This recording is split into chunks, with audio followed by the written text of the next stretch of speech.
नमस्कार दर्शकों, मेरा नाम है रुशाली और आप देख रहे हैं सिटी हेडलाइंस। इस समय मैं मौजूद हूँ नाला सुपारा में और आपको बता दूँ यहाँ पे जनसंपर्क कार्यालय की उद्घाटन हुआ है और अभय कक्कड़ जी का ये कार्यालय है। और आपको मैं बता दूँ जिस तरीके से कल दिल्ली में चुनाव के नतीजे आए हैं, हर जगह हमें बीजेपी का एक अलग लहर दिख रहा है। तो मैं आपसे जानना चाहूँगी, जिस तरीके से कल दिल्ली में बीजेपी का डंका लहराया है, आपका बीजेपी को लेके और आगे की डेवलपमेंट को लेके सर आपका क्या विजन है? भारतीय जनता पार्टी को जनता का जो विश्वास प्राप्त हो रहा है जी। महाराष्ट्र में हमने देखा, कई राज्यों में हमने देखा और कल हमने दिल्ली में विजय का उत्सव भी देखा। और जो गुमराह करने की राजनीति अपोजिशन ने काफ़ी साल चलाई, फिर वो आप जैसे पार्टियां हो या और अन्य पार्टियां हो, गुमराह करने की राजनीति ज़्यादा समय नहीं टिक पाती। हर चीज़ की एक वेव होती है और वेव का एक पिक होता है। वो पिक के बाद जनता को समझ जाता है कि ये हमें गुमराह कर रहे हैं और फिर जनता उनका निर्णय बदल देती है। दिल्ली में यही हुआ।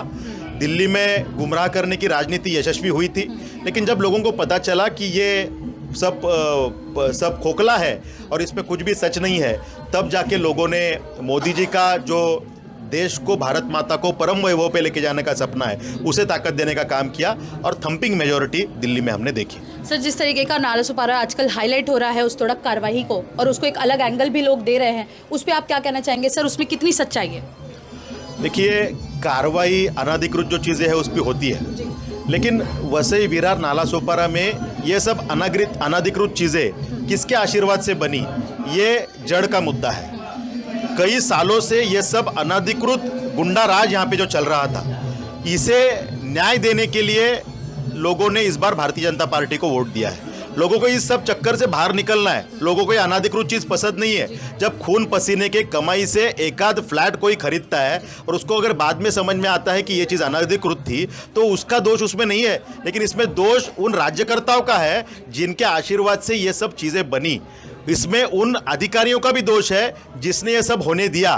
तो उन अधिकारियों को भी कार्रवाई होनी चाहिए। और इन सब विषयों में भारतीय जनता पार्टी की भूमिका हमेशा पॉजिटिव रही है कि जो महापालिका प्रशासन हो या हमारा राज्य सरकार हो, इसके माध्यम से जो अधिकृत चीज़ें बन पाए, आने वाले समय में किसी भी अनाधिकृत चीज़ को हम बढ़ावा ना दे।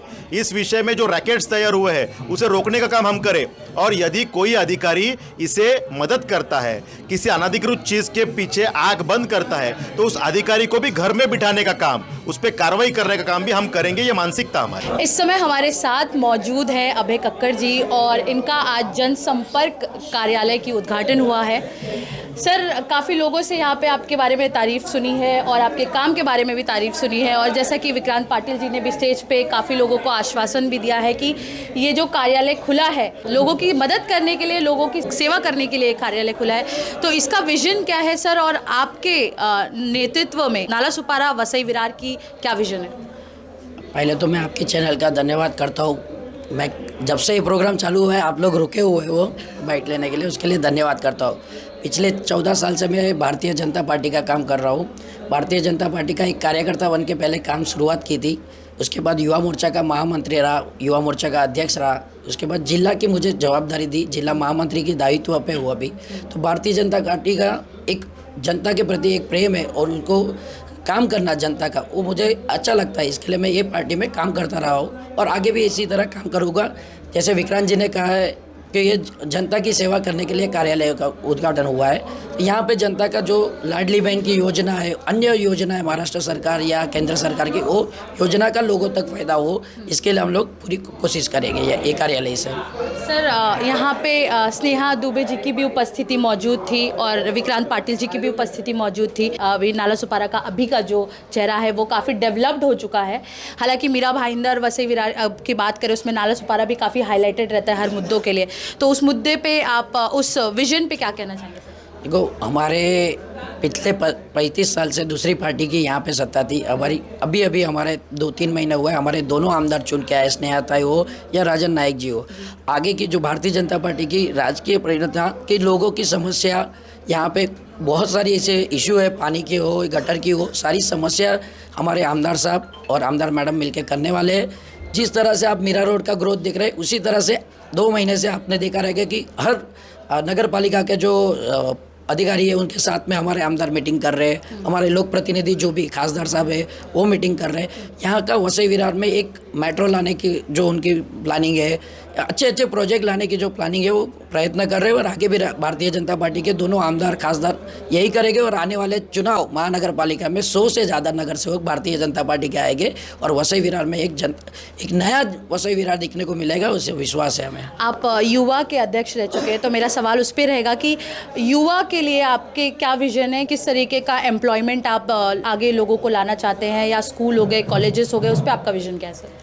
युवा का अध्यक्ष मैं रहा था जब लॉकडाउन का समय था, और लॉकडाउन के समय में जब कोई बाहर नहीं निकलता था, हमारे युवा मोर्चा के जितना भी पदाधिकारी थे 27 हॉस्पिटल, आज भी मेरे पास डेटा मिलेगा कि 27 हॉस्पिटल में हमने जाके लोगों की सेवा की है। रोड पे उतर के जो उद्धव ठाकरे की सरकार थी उनके खिलाफ हमने आंदोलन किए हैं। और युवाओं के जो फीस का सवाल था कोरोना काल में कॉलेज के लिए, उसके लिए भी हमने आंदोलन किए हैं और लोगों की फ़ीस कम हुई है। युवा के उस समय पे बिजली का बिल जो था लॉकडाउन में सबसे ज़्यादा आता था, और उसके लिए भी मैंने आंदोलन किए और मेरे साथीदार साथ में थे। युवाओं को यहाँ पे अच्छे से अच्छा कॉलेज होना चाहिए, युवाओं के लिए खेल कूद के लिए होना चाहिए। आज आप महानगर पालिका अंतर्गत जितने भी ग्राउंड देख रहे हैं वो वहाँ पे शादी होती है, या फिर जो ग्राउंड रिजर्वेशन था उधर बिल्डिंग खड़ी हो गई है, युवाओं के लिए नहीं है। आने वाले समय में युवाओं के लिए अच्छा एक मैदान, अच्छा एक कॉलेज यहाँ पे हो, जॉब की अपॉर्चुनिटी हो, ऐसा हम लोग प्रयास करेंगे। चलिए, मेरा आखिरी सवाल आपसे ये है कि वसई विरार नालासोपारा की जनता को आपका क्या मैसेज है?